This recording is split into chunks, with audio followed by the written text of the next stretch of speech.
Now on the History Channel, stories from the pages of time. Stories of triumph and tragedy, adventure and achievement, as we go in search of history.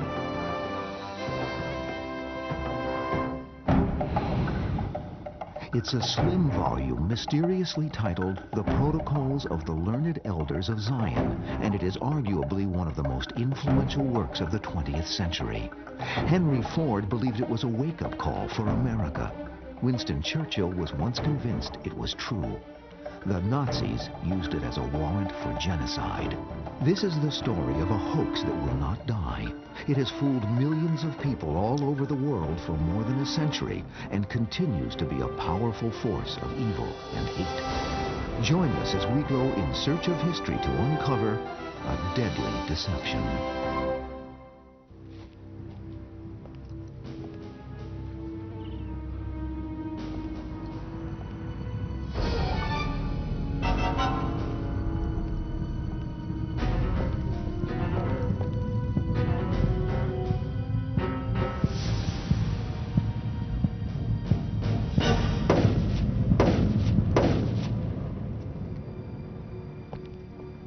January 1922. Walter Rathenau, Germany's Minister of Foreign Affairs, a Jew, is assassinated in Berlin by Hermann Fischer and an accomplice. At trial, they declare that Rathenau had to be killed because he was one of the Elders of Zion. But who are the Elders of Zion? According to this book, the Elders of Zion are an elite group of Jewish leaders whose sole purpose is to take over the world by controlling the hearts, minds, and money of the Gentile world. And the book purports to quote directly from this invented group of Jewish leaders. Throughout all Europe and in other continents also, we must create riots, discord, and hostility, but we must use great cunning so the non-Jews will accept us as their benefactors and the saviors of the human race. These words are quoted from a mysterious little book that first starts circulating underground in Russia around 1897. It is titled The Protocols of the Learned Elders of Zion. Its author and origin are unknown to this day. The Protocols, as the book is commonly called, contains the minutes of a clandestine meeting held by a group of Jewish leaders, the so-called Learned Elders of Zion. Through the minutes, readers learn that the elders' sole purpose is to infiltrate every corner of society with the ultimate aim of world conquest. The Protocols of the Elders of Zion purport to be the verbatim, word-for-word record of 24 speeches that were delivered by the so-called chief sage of Zion to a secret meeting that took place in Switzerland in 1897. They describe a very terrifying conspiracy to take over the world, to destroy particularly Christian nations, and to build upon the ruins a Jewish empire ruled by a Jewish despot. From the moment of its publication, the protocols spread like an incurable virus across the European continent. Germany's Minister of Foreign Affairs, Walter Rathenau, is only one of millions of victims to come, real victims of a deadly deception. Because everything about the Protocols of the Learned Elders of Zion is a hoax. The book is a fake. There is no such group as the Elders of Zion. The meeting never happened. The minutes are all made up. And yet this book was used and is still used as a justification for hate. And it is part of a web of lies that grew over centuries and starts, many believe, with the books of the New Testament. One is the Gospel of John, where he puts in the mouth of Jesus the following sentence. Jesus speaking to the Jews says, "Those who claim they are Jews, I tell them you are not. Your father is the devil, and you fulfill his wishes on earth." Very simple here. Your father is the devil, and you fulfill his wishes on earth. Not thinking that if he says the father of the Jews is the devil, the father of Christ also would be the devil. Then, in medieval times, the demonization of the Jews has reached a fever pitch. But it wasn't until 1797 that what was essentially a religious prejudice turned into a political one. It happened through the writings of a French cleric, Abbé Barruel, during a period of paranoia and social chaos following the French Revolution. Barruel blames the Jews for all of France's ills.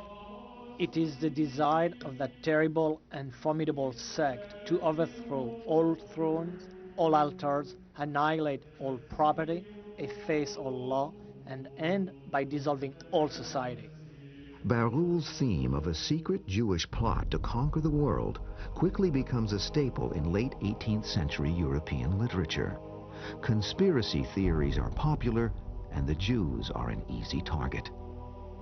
If there hadn't been a vast anti-Semitic literature that preceded the protocols, they would have meant nothing. But because the European population had been prepared for this by decades of talk about a Jewish conspiracy to take over the world, then the protocols fit into that, made sense, and were scary.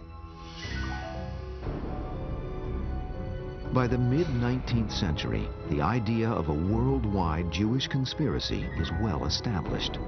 In 1868, Hermann Goethe writes Biarritz, an anti-Semitic novel under the more respectable pen name of Sir John Redcliffe. Biarritz is especially significant because of one scene in which Jewish leaders conduct a secret meeting in a Prague cemetery. 30 years later, that same exact setting appears in a new document, the Protocols of the Learned Elders of Zion. But this time, it's not said to be fiction. It's purported to be true. The protocols had a particular impact because they were alleged to be a first-hand document. There was not a report about something, it was the actual something itself. And because it was understood to be this first-hand report, it had far more of an impact than would otherwise have been the case. The protocols look like and contain the same kind of language found in real meeting minutes at the turn of the century. They outline in a seemingly businesslike manner the 24 steps to Jewish world domination. Even document experts who analyze the protocols when they first come out are fooled into believing the manuscript is real. We shall soon begin to establish huge monopolies, reservoirs of colossal riches upon which even the large fortunes of non-Jews will depend to such an extent that they will go down on the day after the political revolution. It was phenomenal. It turned people's heads. There's report after report of people saying, I didn't know that this sort of thing was taking place. It was very powerful. In addition to its authentic look, the Protocols also pretends to name names, and some of the names in the document are those of real Jewish leaders. Theodor Herzl is listed as the chief sage of the Elders of Zion. This was a particularly clever deception because the same year that the Protocols were released, the real Theodor Herzl was in Basel, Switzerland, leading the First World Jewish Congress. He is the chief sage, which would make sense, of course, since the protocols are supposedly were delivered at the Basel Congress, so the first Zionist Congress. The document is so powerful, in fact, that although the Protocols has been proven to be a hoax on at least 10 different occasions during its 100-year history, many people who read it still believe the document is real and the words in it are true. Who could create such a powerful deception? And why was the Protocols created in the first place? The answer is full of riddles and ambiguities that started with a simple desire to sway Tsar Nicholas II of Russia, when In Search of History continues. St. Petersburg, Russia is ground zero for the Protocols of the Learned Elders of Zion. And to understand how and why the Protocols came to exist, you have to examine what is happening in Russia at the time the fake document is created in 1897. It is the eve of the Russian Revolution. It was an age of crisis. In times of crisis, people need some sort of explanation for what's going on. And that's, of course, one of the things about the Jewish world conspiracies, that nothing that's going on in the modern world cannot be explained by the sinister nature of what the Jews are up to. Within the government, Tsar Nicholas II is torn between two opposing factions. The liberal reformers want to establish a political dialogue with the Bolsheviks, the leaders of the burgeoning revolution. The conservative right is strongly opposed and begins a secret campaign to discredit the liberals. Since many of the Tsar's liberal ministers and their Bolshevik counterparts are Jews or have strong ties to Jewish business interests, creation of the protocols provides a convenient yet imaginary reason to fear the left. It was never meant to be harmless. It always had a political purpose, and I think a destructive political purpose in almost every case. Perhaps at the origins, the very origins, it had nothing more to it than an attempt to influence the sort of minor personnel decisions of the Tsar, Nicholas II, the weak-willed Nicholas II. Some have theorized that it was trying to put some spine into him, that he should come down hard on his enemies like the elders of Zion would if they were in his place. No one knows for certain, but the circumstantial evidence strongly suggests that the protocols of the learned elders of Zion is created by the Okhrana, the Russian secret police. A right-wing faction controls the Okhrana, a group that has the will and the means to create a persuasive forgery. The person overseeing it for the Russian Okhrana commissioned other such works to discredit political enemies or political threats. That person is Pyotr Ivanovich Rakovsky, who directs the Okhrana foreign offices. He is a master forger who equips his agents with false documents so they can infiltrate subversive organizations and destroy them from within. And most compelling of all, Rakovsky has a history of blaming Jews for everything. In 1892, 5 years before the release of the protocols, Rakovsky uses the pen name Jean Préval and publishes Anarchie et Nihilisme, a small pamphlet outlining the very same ideas that will appear in the protocols 5 years later. In 1897, it seems, he improves on the original by removing the author's name altogether and making his work look exactly like a real document. It is then disseminated to a number of key conservative organizations. There's a very great allure that the secret document has. If you're in Washington and you want to get the news out, you do a lot better by leaking a secret document than by making your views just directly available. Everybody's interested in a secret. And when it is such a tremendous secret, a secret about plans to take over the world, well, it's irresistible. The protocols spread slowly but surely in conservative circles. Then, in 1903, there is an explosion. The version of the protocols purportedly authored by Rakovsky is released publicly, published in a St. Petersburg newspaper. The editor is Pavlachi Khrushchevan, an ardent fascist and anti-Semite, whose editorials have just sparked a riot in the Russian city of Kishinev. 45 Jews are killed, and more than 1,300 Jewish homes and shops are destroyed. As soon as Khrushchevan receives the fraudulent protocols of the learned elders of Zion, he publishes it as fact. The evil genie is now out of the bottle. We will undermine the sources of production by instilling in the workmen ideas of anarchy and encouraging them in the use of alcohol, at the same time taking measures to drive all the intellectual forces of the Gentiles from the land. They were a confession that did not intend to be a confession. It was what the Jews never would have said in public, but among their own kind, they could make these claims. As a result, it had enormous persuasive effect if you were once willing to grant the fact that this far-fetched forgery was real. Khrushchevan also publishes cheap editions of the protocols in pamphlet form for mass distribution and joins with other militant anti-Semites to form the Union of Russian People, also known as the Black Hundreds. They begin to commit acts of terror and assassination against Jewish liberals and radicals. By scapegoating the Jews, Khrushchevan achieves power and fame, and this does not go unnoticed by others seeking the same. And one of these men has the ear of the Tsar. Sergei Nilis, is a third-string advisor in the court of Nicholas and Alexandra. He is welcomed at court because he is a celebrity, a Christian mystic who has written The Great in the Small, a best-selling autobiography about his transformation from middle-class atheist to an enlightened spokesman for God. In the first years of the 20th century, many mystics are regular visitors to the court of the Romanovs, but they are all mere shadows compared to the overbearing presence of Rasputin, Tsarina Alexandra's personal spiritual advisor and confidant. Sergei Nilis is desperate to make a name for himself and presents the protocols to the Tsar as a true and authentic document. The protocols make a very deep impression on the Tsar. What depth of thought, what foresight! Our year 1905 has gone as though managed by the elders. There can be no doubt as to their authenticity.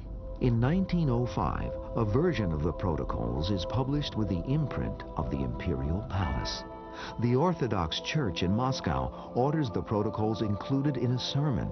On October 16, 1905, parishioners in 368 churches throughout the city of Moscow hear the protocols recited by their priests. The fact that you have the protocols read in all kinds of Orthodox churches in Russia by their priests, they are integrating now the protocols of the Elders of Zion like if it would be any other text written in antiquity, like the book of Revelation. Now we are in another time of crisis like that, and here is a document which has the validity, which proves what we have been saying over 1800 years, that the Jews are Antichrist people, the armies of Antichrist. 3 weeks after the sermons begin, on November 8, 1905, more than 1,000 Jews are massacred in the Russian city of Odessa. It is a harbinger of atrocities to come. The reason I'm doing this is because of what I read here, and you have this coming. That is to say, people intelligent enough to read books and sometimes to write books, I think they find the protocols useful and informative and authentic. As Russia moves ever closer to revolution in the decade before World War I, the political right has finally succeeded in its original intent. The protocols of the learned elders of Zion has demonized the left. It is now politically correct to hate Jews and to denounce socialists and communists as puppets of the worldwide Jewish conspiracy. It's not surprising that the empirical evidence, that is, the Jewish-sounding names among the Bolshevik leadership, and there were many, Trotsky being the most famous of them, was proof that this was a Jewish conspiracy. And that is, incidentally, what made the protocols believable, I think, right up and through the Holocaust, and maybe beyond the Holocaust. That is to say, the association, the popular association of Jews with the left, and particularly with communism. It was somehow comforting for non-Jews, I guess, to think that this odious worldview, this godless and dangerous and aggressive ideology was not Christian. The protocols is so entrenched that when Tsar Nicholas receives the results of an official government inquiry revealing that the protocols is a hoax, no one seems to care. Tsar Nicholas writes, "Drop the protocols. One cannot defend a pure cause by dirty methods." But the damage has already been done. When the Russian government is overthrown by Bolshevik revolutionaries in 1917, the invented prophecy in the protocols seems to come true. Then, on July 16, 1918, the Tsar and his entire family are executed by Bolshevik revolutionaries. And what the royal family leaves behind gives the anti-Semites even more justification for their growing reign of terror when In Search of History continues.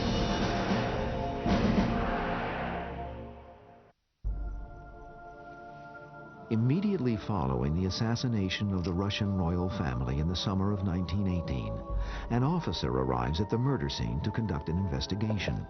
Among the family's possessions, he claims to discover only 3 books: the Bible, War and Peace by Leo Tolstoy, and The Great in the Small by Sergei Nilis, the appendix of which includes the protocols of the Elders of Zion.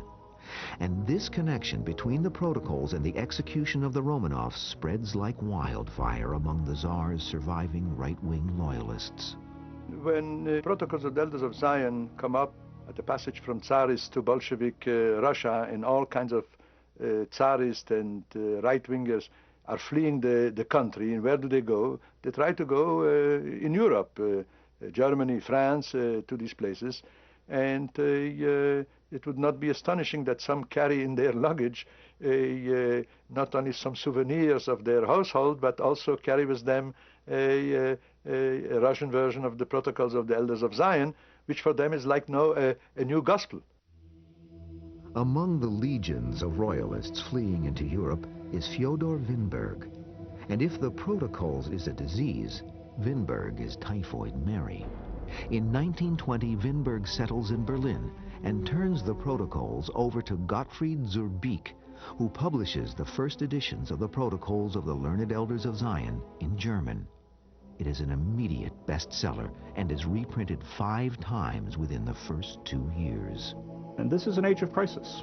The end of World War I, massive bloodshed, the dynasties disappearing, forms of government changing, borders changing, manners, morals. All of these things were very upsetting to a lot of people. After the Bolshevik Revolution of 1917, the anti-Bolsheviks tended to look at the Bolsheviks as Jews, and that gave great credibility to the Protocols when they were noted a few years later. This terrible revolution has been fomented by Jews as a step towards implementing their control of the world.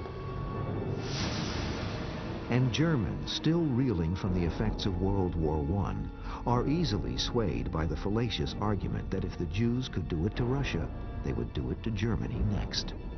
The Germans were also a particularly easy target because they already had a long tradition of anti-Semitic literature, conditioning readers to regard Jews as a threat to civilization.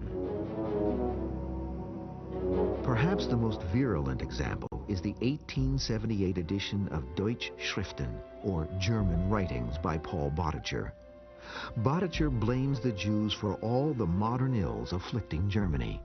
The only solution, he tellingly suggests, must be the extermination of the Jews. And so it is easy for the spreading virus of the Protocols of the Elders of Zion to infect a weakened host. And once the disease of Jewish hatred consumes Germany, it grows stronger and spreads throughout Europe. On May 8, 1920, large excerpts from the Protocols are published in a Times of London editorial.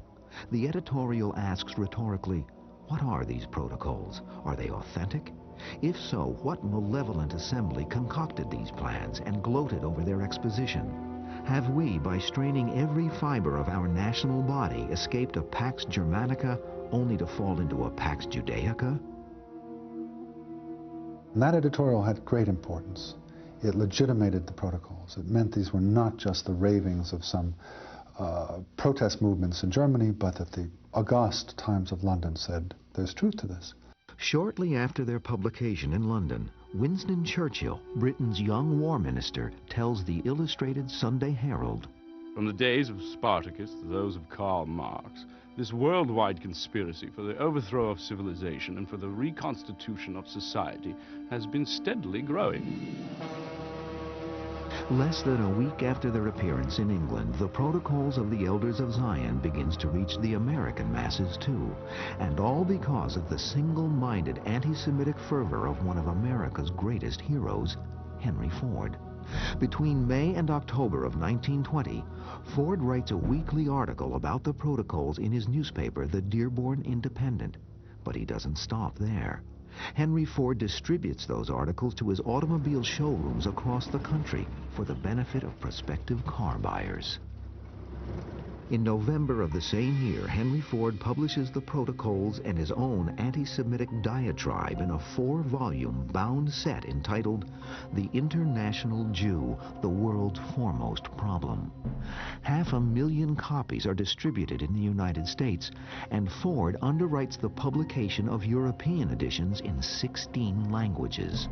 Asked by the New York World in 1921 why he was publishing the Protocols, Henry Ford said, "The only statement I care to make about the protocols is that they fit in with what is going on. They have fitted the world situation up to this time. They fit it now. He found an answer to many of the questions he had. Given his means and given his prestige, he was in a position to endorse it and make it available to a lot of people who otherwise wouldn't have seen it. This gave it a legitimacy in American life in the 1920s.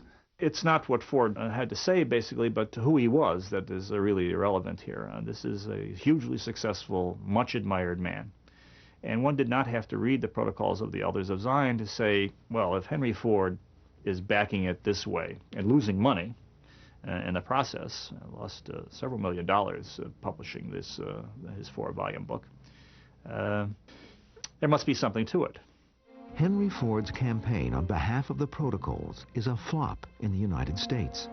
Americans by and large just do not buy the theory that there is a Jewish world conspiracy. But Ford's vitriol in the International Jew is reaching millions of people in Europe, and rising young politicians are beginning to respond to the lies put forth in the Protocols. In particular, a young man with lofty political ambitions is fascinated with Ford's insistence that the Jewish conspiracy is real. His name is Adolf Hitler. Hitler is said to have had a picture of the heroic Heinrich Ford in his bedroom. The millionaire, the self-made man.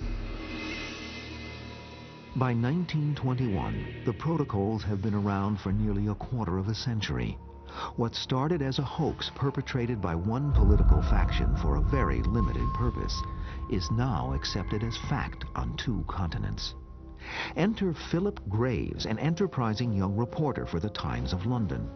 Graves is not the first to challenge the authenticity of the Protocols of the Elders of Zion, but he is the first to prove that it is a fake by finding the original source from which it was plagiarized. Graves finds a satirical French play that contains the exact language word for word found in the Protocols. But the play was written 3 decades before the Protocols and has nothing to do with Jews. The exposure of the Protocols as a hoax had great importance. It didn't eliminate the Protocols by any means as a factor, but it moved them out of respectable political society. If you believed in the Protocols, it meant you were at the extremes of the political spectrum.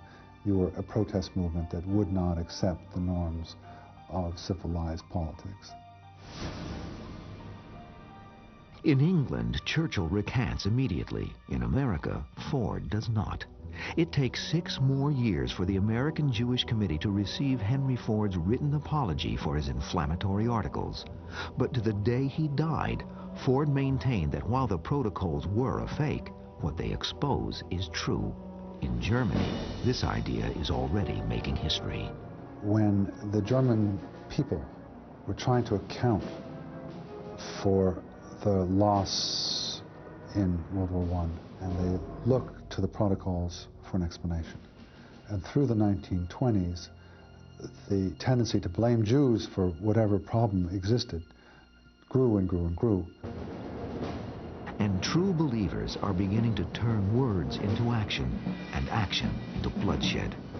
The seeds of genocide take root when In Search of History continues.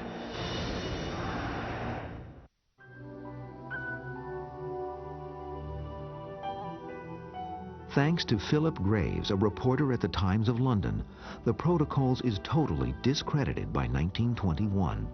But shortly after, Walter Rathenau, Germany's Minister for Foreign Affairs, is gunned down outside his home in Berlin. The motive for the killing is directly linked to the Protocol's true believers. The presiding judge at the trial of one of Rathenau's assassins tells the convicted murderer, "Behind the murders is the chief culprit. Irresponsible, fanatical anti-Semitism lifts its face with all the means of slander, of which that vulgar libel, the Protocols of the Elders of Zion, is an example. May the sacrificial death of Rathenau serve to purify the infected air of Germany and lead Germany towards its cure." Germans of conscience hail the judge's ruling as the death knell of the Protocols, but it is not to be.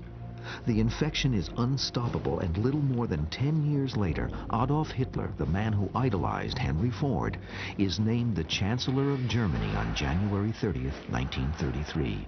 His Nazi party moves from the fringe of German politics to the center of power.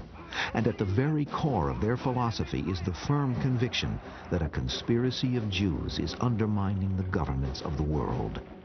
Hitler heard about it quite early in Mein Kampf. He specifically mentions the protocols. He says that, of course, the Jews deny it, but that's even more proof that it's true, because, of course, they want to conceal this evidence of their sins from the rest of the world. In Mein Kampf, Hitler declares, "If the Jew, with the help of his Marxist catechism, triumphs over the people of this world, his crown will be the dance of death for mankind." The Nazi Party embraces the protocols as scripture. Like Roosevelt's chicken in every pot, Hitler puts a copy of the protocols in virtually every house in Germany. Only the Bible rivals it in popularity. Now, why did it succeed in Germany? Very simply, because the Germans are readers. They are literate people. And therefore, when it was translated into German and financed by Ford, in Germany, they sold 10 million copies in a few years. It became obligatory reading in the Hitlerjugend movement. They were educated on it. 2 months after Hitler takes control, the anti-Jewish rhetoric of the Nazi Party becomes the law of Germany. On April 1st, 1933, the Third Reich calls for a national boycott of Jewish-owned businesses. In September of 1935, the Nuremberg laws are enacted. These strip Jews of their citizenship and give authorities the power to arrest them and ship them out of their communities.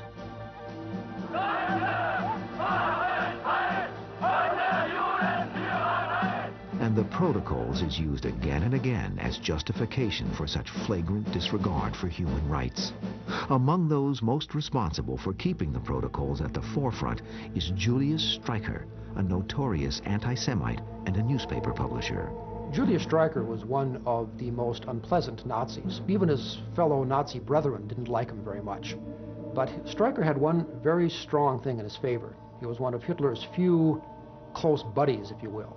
He'd gained that by merging his own political party with Hitler's in 1922, which at that time almost doubled the size of the Nazi movement, and it earned Hitler's lifelong gratitude. Streicher publishes Der Stürmer, a popular right-wing political newspaper. Week in and week out, Der Stürmer's 500,000 readers are treated to hyperbolic articles about the world Jewish conspiracy. In October of 1938, 5 years into the Nazis' master plan, the rhetoric in Der Stürmer turns into a call to action. The Jews, Streicher writes, are bacteria, vermin, and pests that cannot be tolerated. For reasons of cleanliness and hygiene, we must make them harmless by killing them off. I'd say that the Protocols had a very major impact in moving anti-Semitism from a protest movement to a movement of power.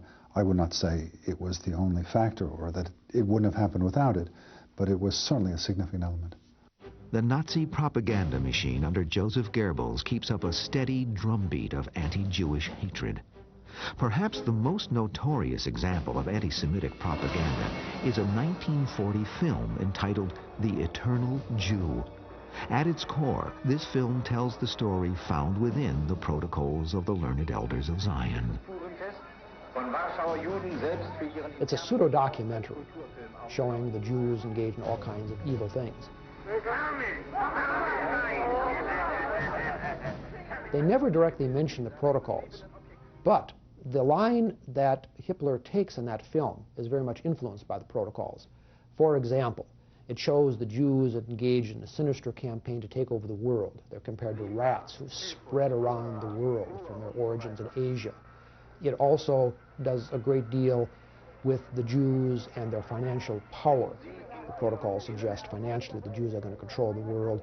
The film, The Eternal Jew, spends a great deal of time doing exactly that. As Hitler's blitzkrieg advances across Europe, country after country falls to the Third Reich. By 1941, the vast majority of European Jews are under Nazi control. One of the darkest chapters in human history begins. One historian said that Germans knew enough to know they didn't want to know any more. But of course that means you know something, and you've got to have a reason for not wanting to know any more. The protocols were one of those reasons. It was a warrant for closing one's eyes to what was going on. In October of 1943, Heinrich Himmler, the chief of Hitler's SS and an architect of the final solution, offers a sobering rationale for the Holocaust. We have the moral duty towards our people to exterminate the people who wanted to exterminate us.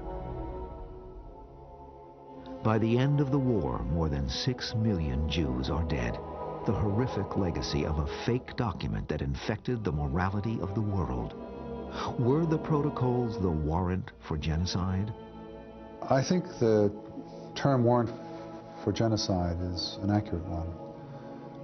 It was the building block upon which the Nazis extended so much of their ideology. Now, mind you, the Nazis themselves didn't use the protocols originally. They had there was so much else in the literature. But when it came along and they became aware of it, they absorbed it and made good use of it. And it probably was, more than any other single document, the warrant, the justification for the Holocaust. With the Allied victory in Europe on May 8, 1945, America and the rest of the world sees for the first time what rampant anti-Semitism has done. When In Search of History continues, will the death of Hitler and the death of 1/3 of all the Jews in the world finally mean the death of the Jewish conspiracy hoax?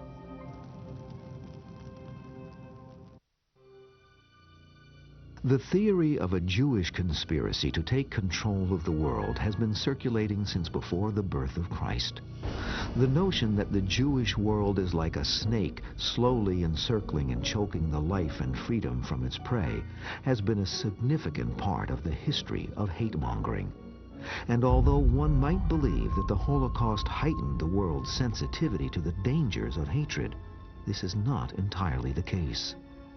Like an incurable disease, the protocols have not gone away. Since the end of World War II, the protocols of the Learned Elders of Zion have reappeared in the United States and elsewhere around the world. Probably the two most prominent areas of the world, other than Europe and the United States, are Japan and the Middle East. The Middle East, of course, there is an experience with Jews, and particularly with the State of Israel. And the protocols are seen as a way of understanding Israel. The brother of Gamal Abdel Nasser, one of the leading figures of the Arab world, wrote the introduction and sponsored one of the editions of the protocol. So it's very high level, very prominent. It's available free. I myself picked up a copy in the French language in the Saudi Arabian embassy. They're just giving it away. New editions are published in Portuguese, Arabic, and Swedish. It is featured on many websites, and with the advent of the internet, the Protocols of the Elders of Zion is now more accessible than ever before.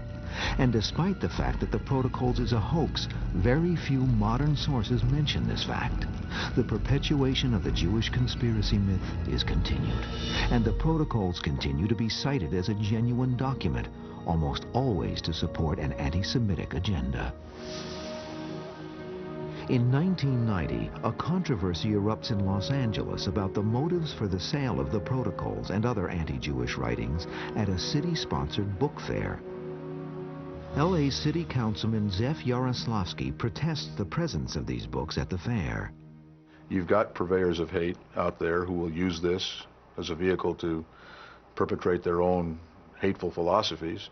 So as long as they're around, we have to counteract it through education, through teaching our kids, and just make it as common knowledge that it's a hoax as they are trying to make it common knowledge that the Jews are an international conspiracy trying to rip everybody off. Writing about the controversy in 1990, Nomo, the black student newspaper published on the UCLA campus, defends the sale of the Protocols by invoking the First Amendment. But it never refers to the Protocols as a hoax. The article states, Many have tried to condemn the book and have it banned on the basis of anti-Semitism before, but to no avail. The fact remains that the protocols have never been refuted. But the protocols has been refuted again and again, and the UCLA reporter didn't need to look any farther than her own law library to find proof. This is a 1964 congressional report condemning the protocols as a fabricated historic document. You can perpetrate all kinds of hoaxes and false nonsense about people if you don't know those people. As a student at UCLA, as an undergraduate, I met a young woman from Long Island who was a colleague of mine in school who said I was the first Jew she met, and she was surprised that I did not have horns. She actually said she looked at my head to see where my horns were. This is 1968. In fact, it has taken Russia, the birthplace of the protocols, almost a century to condemn the document for what it is. In 1993, a Russian court rules that the protocols are an anti-Semitic forgery. But even this historic proclamation is not enough to stop the hate. You're wondering about whether the protocols could be stopped. The historical record says no. They keep on popping up everywhere. The oddest places: Japan, Kyrgyzstan, New Zealand, places that you don't think have a big so-called Jewish problem. A good example is the Norwegian resource page on the World Wide Web. As recently as 1998, this site is publishing the imaginary minutes of a second meeting of the Learned Elders of Zion, purportedly held on the centennial anniversary in 1997. These forged minutes are even more inflammatory than the original, ending with this quote, supposedly from one of the new elders. Finally, we will see the end of this white race.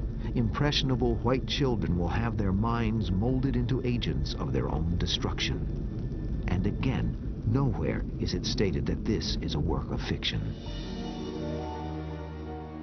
The ability of the protocols of the Elders of Zion to find believers around the world is a sharp reminder of the peril it still poses. Only by examining the historic roots of such infectious beliefs and exposing the monstrous falsehoods from which they spread can we stop hate with truth.